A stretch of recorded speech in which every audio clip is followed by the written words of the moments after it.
My aunt tormented my family for years, so I took her spine. My estranged father, who had been living several counties over, was pretty much out of the picture by the time my parents got their divorce. I was 9 years old. Due to financial hardship, we were forced to live with my aunt in the nightmare of a household we would soon find ourselves in. My aunt married into a rich family, had 3 kids and eventually caught her husband having an affair. It's a huge scandal. She gets the house, the kids and a fat payout from the family attorney. This is important because my aunt didn't do a damn thing in her life to earn her money, her house, her lifestyle or basically anything. She was born poor along with my mom. Under her household, she was drunk with power. Years of therapy have allowed me to recognize that certain people, when in a position of power, get a perverse pleasure in ordering others to do their bidding. She was the strictest of authoritarians in every possible way you could imagine. Chores had to be completed by an exact specific time. Vacuuming by 3:45 p.m., dishes by 3:55 p.m., laundry days for my mother and his kids were Tuesday and Thursday 5:35 p.m. to 7:55 p.m. If it was still running, she would shut the power off for the 2 units. As we grew older, her own kids opted to stay with their father for full-time custody and she had them on weekends. Even they couldn't stand her when she was in charge and in the house. As time passed, she got them less and less, opting for alternating weekends as high school activities took precedence over time with her mother. For my sister and I, the large 6-bedroom house was not ours for the taking. My mom had to pay rent as well and 1 bedroom was all that she could afford on her salary. We had to share a bedroom until my 2nd year of high school. All the while there was 1 spare unused bedroom available at all times. My aunt needed this for guests when they stayed over. Not one guest stayed there in the 10 years I was under that roof. Finally, the church we attended told my aunt to give up the spare bedroom so my sister can have her own room, as it was unhealthy for 2 teenagers sharing a room together like that. That infuriated my aunt because someone told her what to do in her own household. My sister and I got the brunt of her wrath. As my mom's salary was tapped out, my sister and I had to do extra chores like mowing the lawn, trimming the shrubs, and cleaning the pool, which we could no longer use without her being outside watching us. Soon my aunt's behavior was becoming more and more outrageous and disconnected from society. For example, she had always snapped her fingers when she wanted to get someone's attention, but it was getting far more frequent and she would blow up into a tirade if either my sister and I didn't obey. Her own kids repeatedly tried to tell her that the stuff she was doing was wrong, but she wouldn't listen. Eventually they wanted nothing to do with her outside of the home. She was a tyrant there, and repeated intervention to get her to see the folly of her ways would fall on deaf ears. That's when I finally snapped. All through high school, I had no confidence as a person. I was weak-willed and growing ever distant from friends and society. I say this in all truthfulness and fear, that had circumstances continued the way they had been going, I could very well have taken a gun to myself or worse, to others around me. I was that bad off. I had just graduated high school and started my first semester of community college. I'm 2 weeks into my classes attending from home when my aunt drops a bomb on me. "You owe me money for this month's rent, the same amount for next month's rent as well. It is the 27th after all. You're an adult now. You're out of high school and working now, so you need to pay rent the hell?" I blew a gasket as I yelled back. "You can't just suddenly decide to charge me rent just because you feel like it. I need 30 days notice, I have rights." My aunt yelled at me with some BS excuse that she had discussed this with my mother and it was decided that I needed to pay my own rent now. In some miraculous backbone move, I yelled right back at her, "If I'm an adult, then treat me like one and talk to me about rental agreements. I'll start paying your rent in 30 days starting the 1st. I turned my back to her and walked away with my fists balled tight. I was furious with anger, but I walked away. My aunt saw my fists from behind and screamed bloody murder that I was going to attack her. No, I wasn't. She snapped her fingers at me repeatedly on my tail to get my attention, but I didn't turn around. I needed to cool off and clear my head.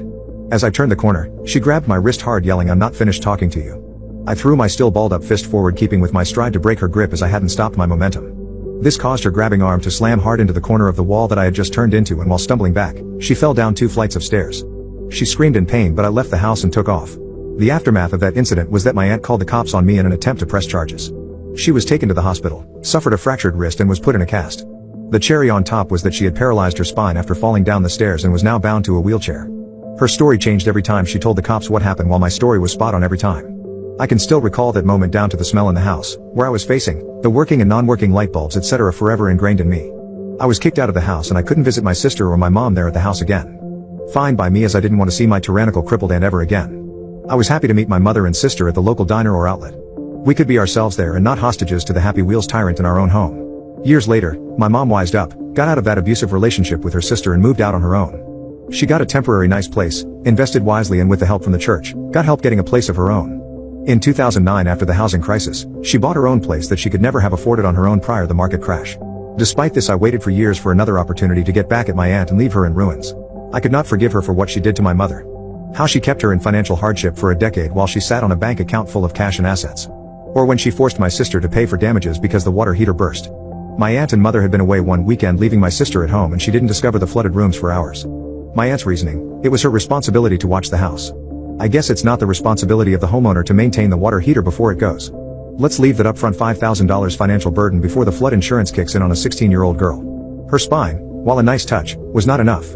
It needed to be intentional for me to be satisfied, and I wanted her to lose it all. 2 decades later and I still had no contact with my aunt. But I did keep in constant contact with my cousins. While I'm not going to divulge what I do for a living, I can say that I work with and for the government. I've worked my butt off getting to where I'm at today. I'm known for being truthful, wise and giving good advice when asked. Because of this, I often talk financially with my cousins. All of whom are money smart and are doing well for themselves. They often then relay this information to their scheming mother who has no mind for business and investments. By this point, all that money she got from her house sale, her divorce settlement, her previous investments was pretty much gone. I spent years planning on the perfect trap and it took a long time to prepare everything to make sure everything appeared right. I let slip to my cousins about some future real estate plans near my aunt's new area of living. I told them it may be worth a lot more because of future development taking place in the area. All of that was true and backed up by what was in the newspaper and new construction signs that newly appeared on Google Maps at the time. The rest was fabricated by myself, backed up by actual information I looked up on real estate websites and on projects I was working on through my work.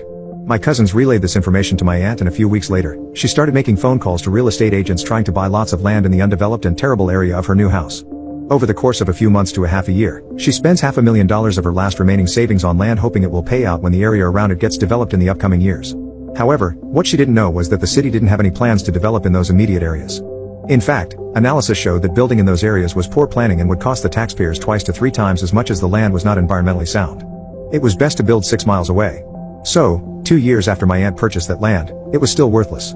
Despite this, she refused to sell the land unless she got it for at least the same price. That's when sweet karma hit her in a way I couldn't possibly have foreseen. My cousin informed me soon after that the value of the land decreased significantly because it was not environmentally sound to build anything commercial there. It became zoned for commercial use, so currently 3 of the 4 blocks of land she purchased became farms filled with dead weeds next to eyesore abandoned buildings or industrial complexes. Nobody could build on it and nor does anyone want to buy it. She's stuck with it and there's nothing she could do about it. Best part is, my cousins have absolutely no idea that I set them up for their mother to take the fall.